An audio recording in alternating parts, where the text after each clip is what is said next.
Hey there, and welcome back to this episode of Justin. Nope, that's not the name of the show. This episode of Justin.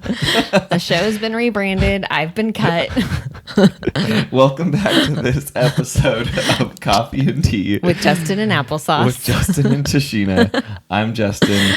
This person heckling me is Tashina. Hi. This is the show where we get up early and have some coffee, have some tea, and just kind of talk about whatever we want to help ourselves and help you stay positive and distracted from everything going on in the world. In today's episode, what do we talk about, Tashina? We talked about a suggestion from one of our patrons, which was music that has influenced us most. Yeah, I think this was a fun conversation because it spanned so many different topics, but also because it gave kind of a look into who we are as people. Yeah, I think so too. Yeah, so as normal, we always talk about at least one thing that we're grateful for before we jump into the episode. So you want to go first? Yeah, I am grateful. So yesterday we did a patron-only live stream, Get Ready With Me. Yep. And I'm really grateful, one, that we have patrons at all. Yeah. And two, that Absolutely. people joined. Yeah. And that was really exciting. To me, I like doing those because it's such a small group of us that I feel like I really get to talk to people and connect with them in a different way and Absolutely. get to know them and chat with them. Yeah. So I'm really grateful that it could happen at all and that people joined, and just for the people who joined. Yeah, absolutely. I am grateful for just having the people in our lives that we have. I feel like we have a lot of really cool friends doing a lot of really cool stuff. And it's just super, super inspiring to be able to chat with people and see and hear what they're doing and what they're working on. I just feel super, super grateful to have that. Yeah. Cool. Well, let's jump into the episode.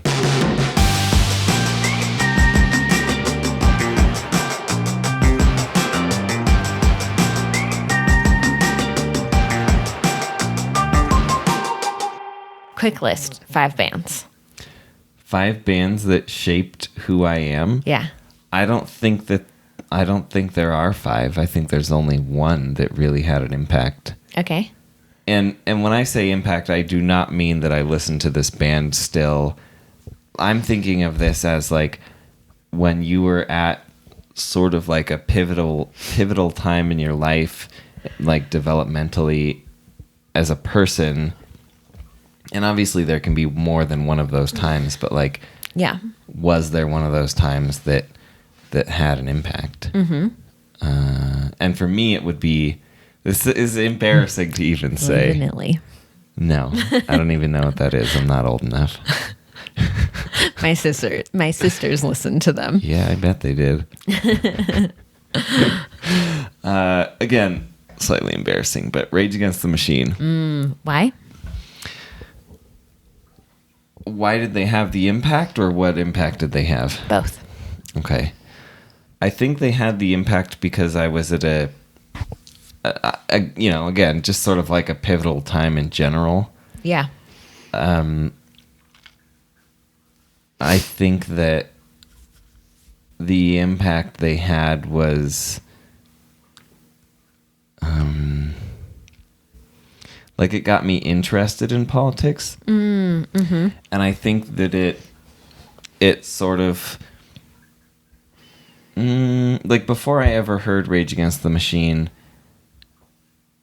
This is such a weird memory. So it was 6th grade, and we were supposed to write like a short story, like poetic essay, something. Okay. And as per usual, I did not do the homework assignment. Okay.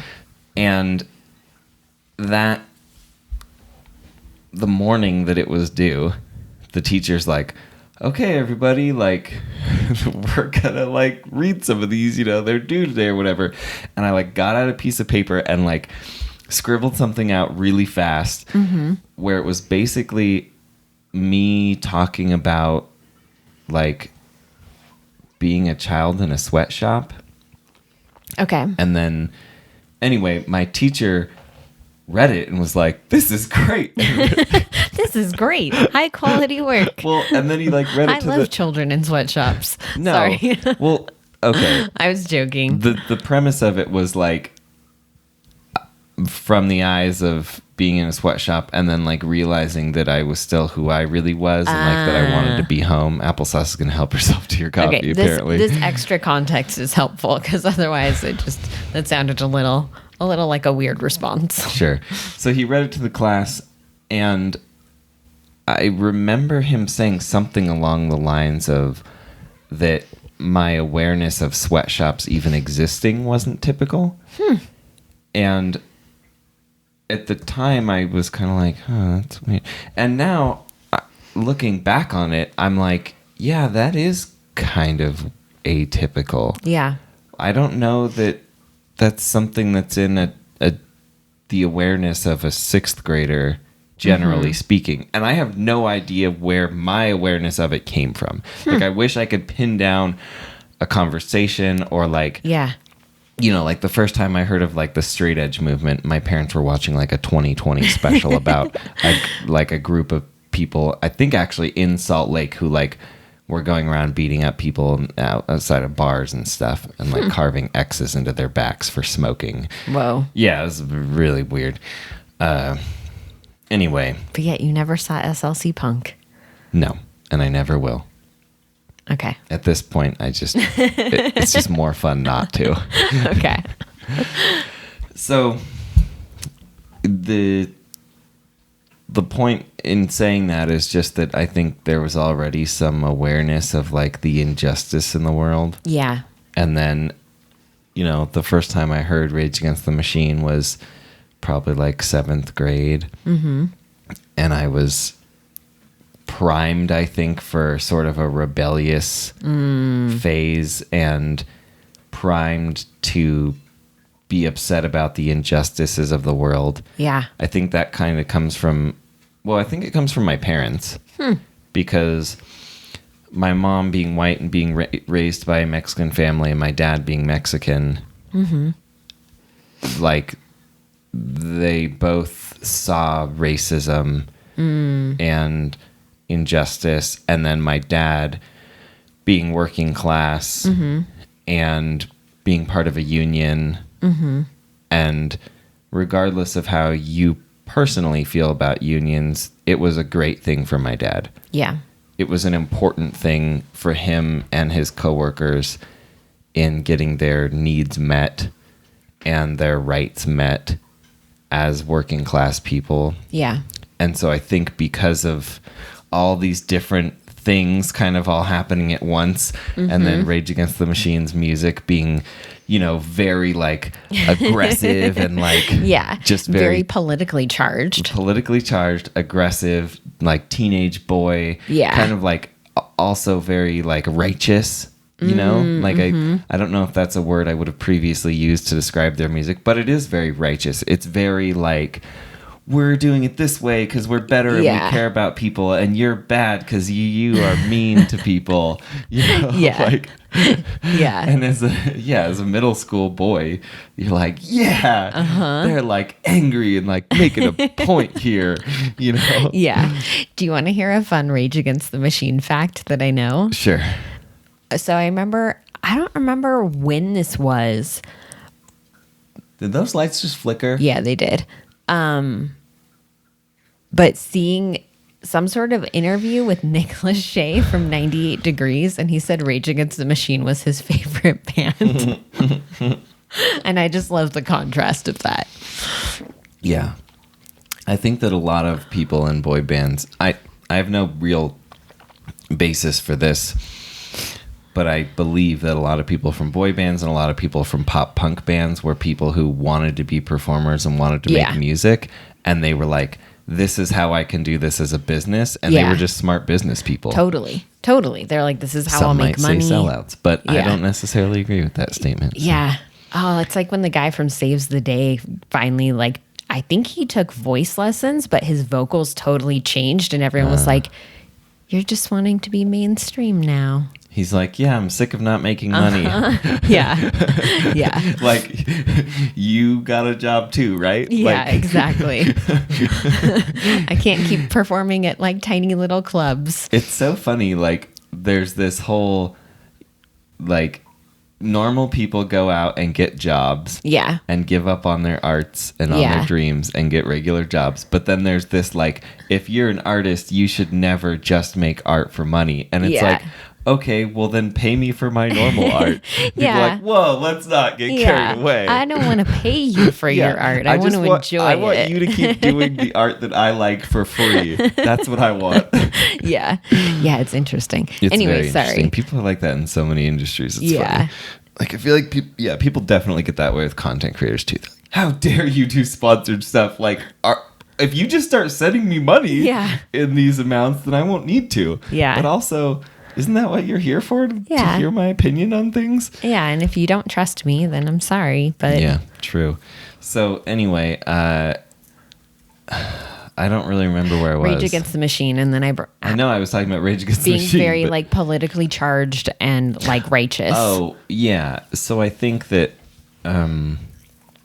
that sort of mentality also was kind of the beginning seedling of like veganism for me. Although that's not entirely true, because I first wanted to be vegetarian and not even eat eggs when I was in like 3rd grade. Yeah. So maybe it actually, like no, I think it added was to 2nd that grade. kind of thought you had. Yeah, so there was a lot of stuff already there. Yeah. But yeah, I think Rage Against the Machine. Yeah, just I think it had an impact in that it just gave me an awareness that maybe regular high school kids wouldn't necessarily have, including high school kids who were fans of the music. Yeah. Like, I'm sure there were plenty of people who loved the music and did not care at all about the politics or the lyrics. Mm-hmm. So, I don't know. There you go. For whatever that's worth, I would say that if there was ever a band that shaped me into who I am, it was definitely them. Although I did love Korn a lot, but that was pre-Rage Against the Machine, and that more played off of my just like angsty feeling. You know, like I feel like that music is in a lot of ways very like, I'm a victim. Like, look at what you've done to me. I'm so angry. I'm so upset. Yeah. I remember being a kid and seeing an episode of MTV Cribs. And it was one of the guys from Korn, not Jonathan Davis, but one of the others. And he was so happy and so positive. And he was like, I love my family. And like, I'm really he's wealthy. The one that found I think Christ. he is. But he was like, I'm really wealthy and not all my family is. So I've adopted like my siblings' kids and they live with me. Awesome. And like, I just want to take care. Like, he was so happy. Yeah. And I was that's like, rad. what? Like, and it totally changed my perspective anytime I would see them. And I'm like, that's the dude who just like loves everything and loves everyone. Yeah. Like, and he's in a band like Korn. Yeah, absolutely. I think too there are bands that sort of shaped my appreciation for music. Like Queen. Queen, Led Zeppelin, Smashing Pumpkins. Basically, you know, like Ricky is 5 years older than me. Yeah. And he started playing guitar when he was in like 6th grade and was just obsessed with guitar, was obsessed with like, you know, every typical radio band you can think of. Like Sugar Ray. no, Sorry, I just not had to in throw that that out there. genre. You know, yeah, not in that genre, but more like Green Day, Nirvana, Yeah. Smashing Pumpkins, Led Zeppelin, The Doors. I loved The Doors. Obviously some of these are not from that era, Yeah. but you know, you get the point. Pearl Jam, like these were all the bands that I just remember waking up Sunday mornings and hearing Red Hot Chili Peppers Under the Bridge playing from the other room. Yeah. You know, a band that I really can't stand now, but at the time, and that album was so good. My sisters got me into them. My sister Erica had the poster of them crossing Abbey Road wearing only strategically placed socks on her bedroom wall. Yeah. And my mom was like, my sisters didn't live with us. They have a different mom than I do. And then I remember seeing, like years later, seeing that album cover in like a used CD store and like putting 2 and 2 together. So I'm like, oh, the CD is like $4. I'm going to buy this and check this out. Yeah. Is it okay? So here's my I have a question for you leading up to that. Yeah. Before we get to the music that shaped you, which is, what other posters can you remember from your sisters or your brother's bedrooms of bands? Because I remember, was it Jim Morrison? The poster was him basically like this with his shirt off. I had that on a tie-dye tapestry, and Of I had a course you did. poster. Okay, so can I say mine first? Yeah. Okay, so that was one that I remember that my brother had. Another one, he had this like tapestries were big back then. So big. So it was the Led Zeppelin one of the guy holding the lamp, and it says the lyrics from Stairway to Heaven. Yeah. Some of them, obviously not the whole song. And then I feel like there's another one that slipped away, but there was also Red Hot Chili Peppers one where they're all, I think they were always shirtless. Why did the Red Hot Chili Peppers never wear clothes? Anyway, I think at the time people were like, yeah, Anthony Kiedis. it's so funny too. Like we've talked about this before, when you watch their videos and you're like, back then they were like 90s, in good shape. Yeah. And then you look at them now and they're like, They're just skinny. yeah, they're like just tiny little dudes. Anyway, they're all eating watermelon. And I think one of them is like spitting watermelon at the camera or something, but they're all just shirtless, like eating watermelon. I think my sister Erica had that one too. Yeah, weird. Yeah. I don't know. I think those are the only posters that are coming to my mind right now. The Jim Morrison one always really stuck with me because he had cool hair and he looked very Jesus-y. Yeah. My tapestry was a hand-me-down from my sister Erica. I don't remember Mariah having music posters. I'm sure she did. Yeah.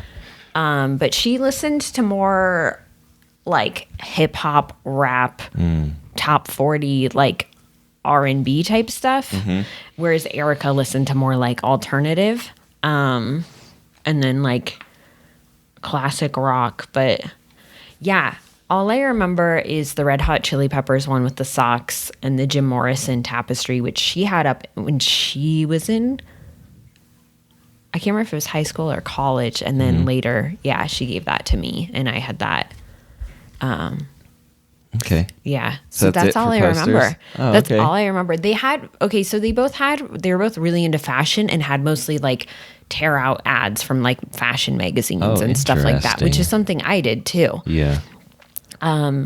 Cute little baby Tashi. Oh. So yeah, like in high school, my walls were just like covered in stuff, and it was a mix of like, music related things, but a lot of it was fashion and like different ads and things like that. A lot of beauty ads, stuff, because they also too, they both held on to tons of magazines for like years.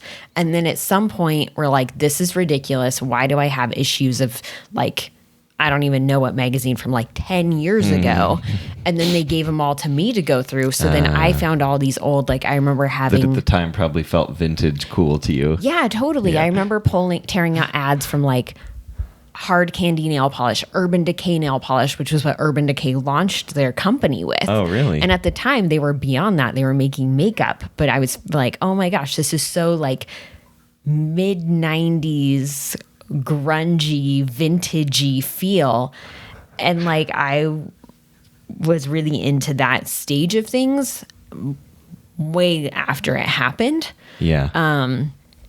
And so it was kind of really cool for me because I was like, oh my gosh, like, these old, like these old photos of like Winona Ryder and these slip dresses and things like that. Like, yeah, it was very inspirational. Mind.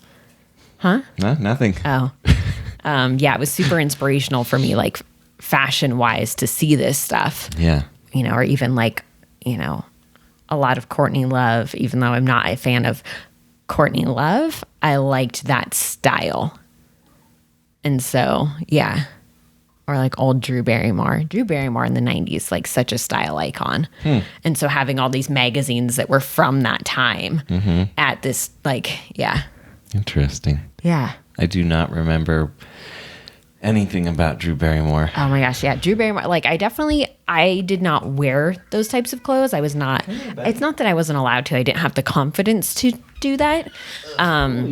His little tummy's all wet. He just gave himself a bath. But Drew Barrymore in the 90s was very much like pale, dark lipstick, sometimes dark eye makeup, slip dresses, Doc Martens, What's ripped a slip jeans. dress? Is this kind of like here's the epitome of 90s that I'm thinking of is Bajiri. Gwen Stefani in the dress from From Sunday Morning, the little leopard one. No, Don't Oh. Speak. Don't speak. I don't remember.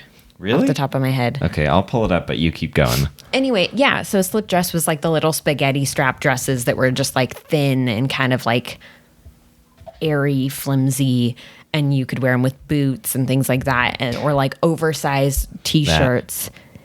That's not a slip dress. Oh, okay. Here, I can show you. No. Okay. You keep going. Anyway, like Courtney Love used to wear literal slips I'm not as Googling dresses. Courtney Love Okay. for any reason. So, Especially not today. not today. No. Yeah, after what yesterday was. So yeah, that's not music related, but just a side note, that's something that was like fashion in the mid 90s and getting that exposure later. Yeah. It was so amazing for me because people didn't dress like that when I was in high school. Oh, okay. Yeah, But I know what a slip always dress is. Okay. loved it. I just loved everything about it, especially like You wouldn't wear a slip dress today? I would now, totally. Oh, okay. Totally. I'm just saying when I discovered it and was like, this is what I'm really into, like aesthetically, I didn't have the confidence. And places weren't selling that stuff at the time either. So I would have to go, I would shop a lot at like vintage stores and things like that. I wore a lot of stuff from the 70s. Bagheera, come here, buddy. We fed you. Not this, he hasn't had breakfast yet. Oh. I thought you gave him breakfast when you got up. No.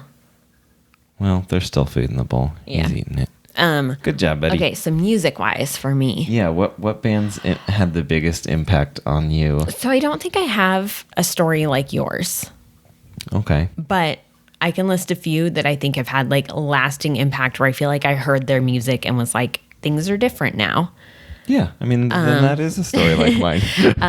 But I don't have this thing of like, oh, here's how it shaped me politically or anything like that. Well, what about grammatically? Did you learn any new words from, I did. or punctuations, I guess? Yeah. Sentence structures? I think for me, there are a few. Like the Dandy Warhols, definitely. Okay. Seeing their videos was like, that was a life-changing thing for me as a little kid. Talk more about that. We were staying with my sister Erica, and my brother and I were there, and we were staying up super late, and we were watching late night Portland public access. And the Dandy Warhols are from Portland, and it started playing weird local music videos. I mean, for us, it was really late. It was probably like 11 at night. But we were like, we've been up all night. And one of them was the Dandy Warhols video for Not If You Were the Last Junkie on Earth. And it's so very 90s and so weird and so strange that I was just like completely, fully captivated. And I remembered the name of the band. And then again, a few years later at like a CD store, because we had a few used CD stores in my hometown where you could go and you could buy like used 8-tracks, used tapes, used records, whatever. And I would go and always dig through their discount bin and look for things that I recognized or things that looked interesting that were like $1. Yep. And I found the Dandy Warhols in there. And I was like, I have to buy this because this was that one band that forever ago I saw in late night public access. Yeah. And it was the album with that song on it too. And I was like, it's been like 10 years or something. Will I even be into this? And it was, yeah, it was amazing. I loved it. Wow. Yeah. And I still love the Dandy Warhols. Like I listen to them all the time. I freaking love the Dandies. So that was definitely one. I think Nirvana, big one for me, obviously. Yeah. Still love them. How do you, well, tell us the story of how you fell in love with Nirvana. Honest, Kurt was still alive. no. I do remember vaguely. Wait, Kurt wasn't alive? No. I remember hearing them on the radio and liking them, Uh-huh. but I don't, and I remember vaguely when he died, Uh-huh. but no, like it was after. Really? Yeah, because he died in like 95, I think. 94. Okay, yeah. So, I had just Googled it right when you said that. yeah. So, like, my sisters were into them. Got it. My dad listened to that type of music, so I heard them and Your was dad aware. listened to Nirvana? Growing up, my dad listened to, like, he listened to the alternative radio station and the classic rock radio station. So with my dad, we heard a lot of like classic rock, like AC/DC, the Scorpions, Pat Benatar. My dad also introduced me to Buddy Holly, which was Buddy Holly's another amazing one too. He listened to Patsy Cline, Okay. also amazing. But then my dad also listened to like some Ozzy Osbourne and things like that, which Ozzy Osbourne was DeJuan's favorite band, my stepbrother. My dad, basically, the only music I ever remember him choosing to play was the Beatles. Interesting. And my mom listened to a wider variety, but one song I remember just like, two songs actually, just etched into my brain. Yeah. Is that Jeremiah Was a Bullfrog. Yeah. Which, who is that? I don't know. Is that Creedence? I kind of think it is. It is Creedence. And I remember that I loved it so much that I would just play it over and over, and then That's she so hated funny. it. No, it's Three Dog Night. Oh, yeah. Yeah, my parents both listened to a lot of music all the time, but my dad was more like rock, metal, alternative. You're gonna love this. I just want to interrupt you to say this one last thing. The other song that I have etched into my memory from my mom playing was "Don't Go Chasing Waterfalls." That's so funny. Yeah, a little TLC. Yeah, I remember looking at the album or the CD cover for TLC and being like, "Whoa." That's funny. Okay, so anyway, sorry, go on. So my dad was like rock, metal, alternative. My mom was reggae, like singer-songwriter type stuff. Yeah. Okay, so bands for me. Dandy Warhols, Nirvana. Yep. No Doubt. I have to go with No Doubt. Wait, did you dive into the stuff your mom listened to? No. Okay. My mom listened to stuff like Bob Marley, Jimmy Cliff. I love both of them, but Jimmy Cliff, for a long time growing up, I thought Jimmy Cliff was a woman. Okay. And I was like, I loved that this like woman creating music at that time was named Jimmy. Like, that's amazing. I don't know why I thought that, but I love Jimmy Cliff still. Doesn't matter what their gender is, but I thought it was like a very progressive thing, basically, as a little kid. Yeah. Bob Marley, Jimmy Cliff, Carly Simon, Joni Mitchell, Dixie Chicks. Oh yeah, my mom. Oh my gosh, yeah. Later in my memory, I remember my mom definitely playing some Dixie Chicks and Alanis Morissette. Oh, my mom wasn't. No, I mean she would listen to it fine, but I don't think your mom's taste was as like I feel like my mom. I was gonna say sassy and a little edgy, but sure. Yeah. Toots and the Maytals. My mom listened to a lot of reggae and then, a lot of like singer-songwriter type stuff. Yeah. And always had music playing. She still does, like all the time. Yeah. But yeah. Okay, so sorry. I had...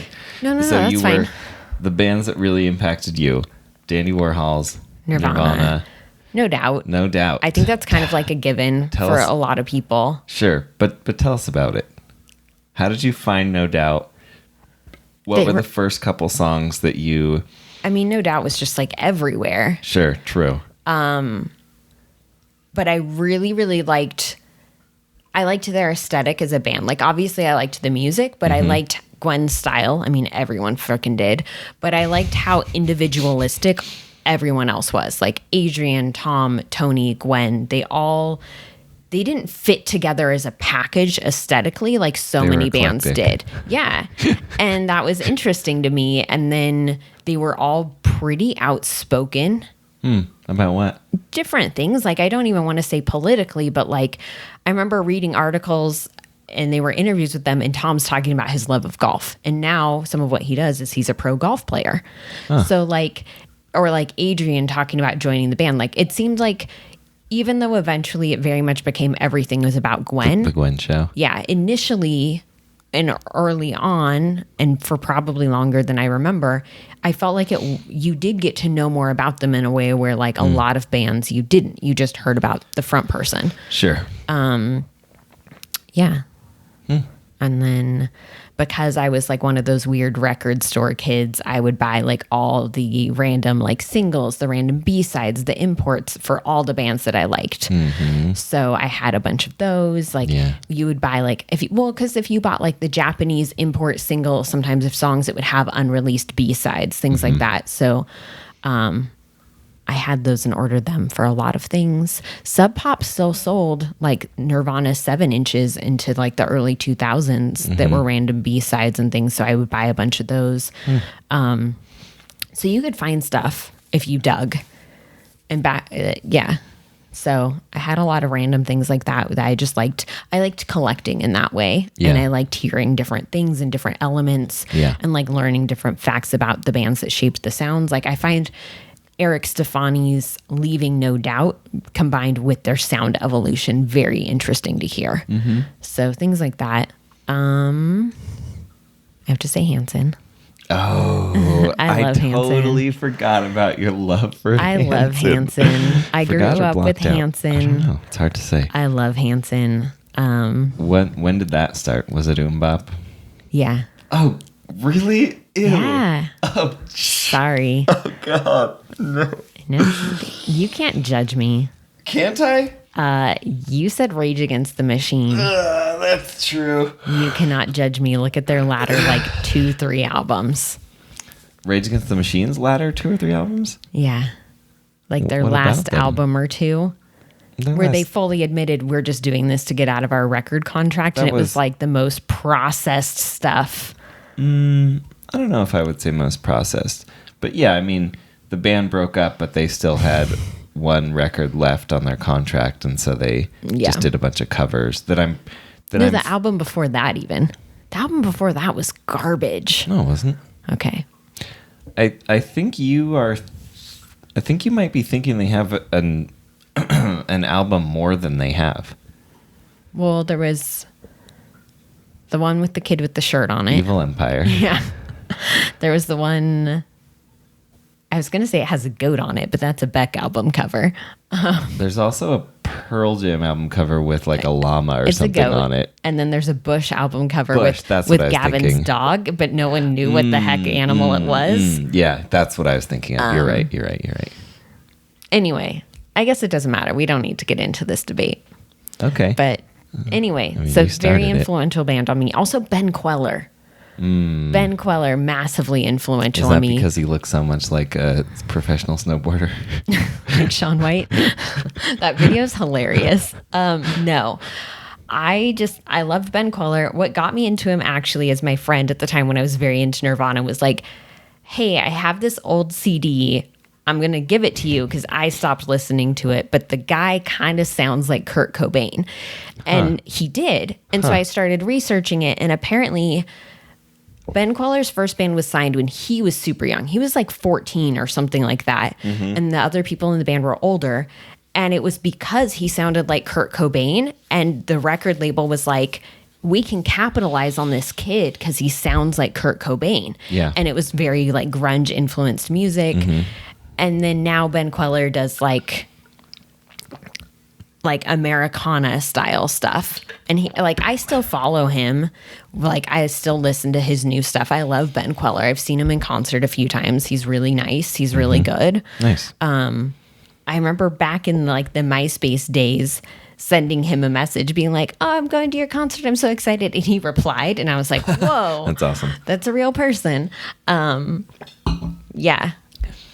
I love Ben Queller. Good. I'm just great. gonna hop back into the Hanson thing and just make one point here, which is, you know, I've been teased about Hanson like my whole life. well, get ready because there's more coming. Here's the difference. I don't still listen to Rage Against the Machine. I don't really still listen to Hanson either. But you do. When? Are you serious? Definitely. Okay, at Christmas. At Christmas for sure. And after and before. Okay. And in the summer. All right. They did. Yeah, they came out with a new album it's good. I like it. I like their music still. Still got to try their beer. Hops. Hops, yeah. Well, I think too the thing about Hanson Which is is that a they real were thing, so that's not a joke. heavily blues and Motown inspired on their own that once they became older and were on their own label and could really do whatever they wanted, like they changed their music style. Yeah. And so it's like that's why I love the video for Thinking About Something. I think that's what it is. It's a few years old now. But it basically, they take a clip from Blues Brothers, which is a movie like my mom loved. So I grew up watching it. And a they good like one. recreated a scene from Blues Brothers for this music video down to like so many different details. And so it's like super nostalgic, super great. Like, That's funny. yeah. I like it. Yeah. It's really cute if you're a fan of Blues Brothers and then you watch it, just so many things about it. You're like, man, this is just, it's so wholesome and great. And I don't know. Yeah. You're wholesome and great. Thank you. You're welcome. I think that's probably a good spot to wrap it up. What do you think? Yeah, sounds good. Okay. Well, this was fun. Yeah. Thank you to, was it, whose idea was this episode? Was it Sharon's Sharon. originally? Yeah. Or Elizabeth? Somebody. It was Sharon and then I think it was Elizabeth, but I might be remembering wrong. So I'm sorry if I am. Someone else signed on to the idea. Well, thank you both for the idea. Yeah, it was fun. It was a fun episode. And thank you for listening and for watching. We love you very much, and we'll see you soon.